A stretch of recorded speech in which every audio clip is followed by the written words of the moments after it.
ស្រក់លើមេឃបោងដំណក់ទឹកថ្លាចាំងពន្លឺព្រឹកបងឈរមើលចំការធំវឹងល្វើយនឹងអនុស្សាវរីយ៍ដែលធ្លាប់មានពេលធ្វើការកាត់ផ្លែជាមួយគ្នាអូនញញឹមដូចការីថ្មី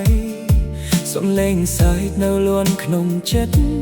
ទោះថ្ងៃនេះនៅសល់តែការនឹកខ្យល់ត្រជាក់ពីភ្នំម៉ៅម៉ូរីនាំក្លិនផ្លែប៉ៅម៉ាយនឹកអូនគ្រប់រដូវដែលផ្លែទុំក្រហមបងនៅតែរងចាំដូចដើមភ្លៀងរលឹមនៅចំការបោងបេះដូងបងក៏សាមដូចភ្លៀងនឹកមនុស្សដែលធ្លាប់កាន់ដៃ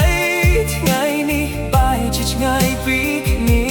ភ្លៀងរលឹមនៅចំការបោងផ្លែទុំហើយតែអូនមិនឃើញសល់តែខ្យល់និងស្លឹករំភើយប្រាប់ថាបងនៅតែនឹកអូនពេលថ្ងៃលេចក្រោយជួបភ្នំឆ្ងាយពណ៌មេឃលាជាមួយពណ៌ផ្លែប៉ោង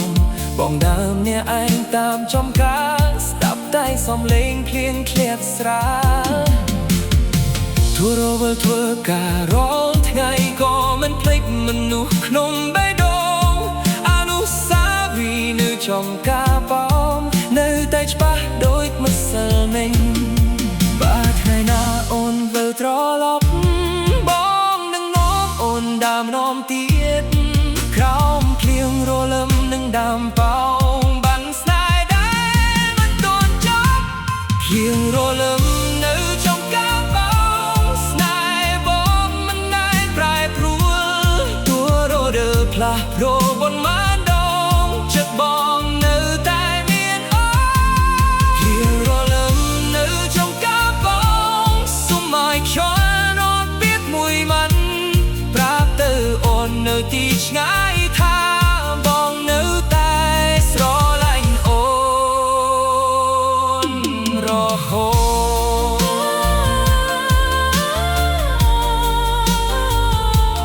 លៀងឮតែធៀង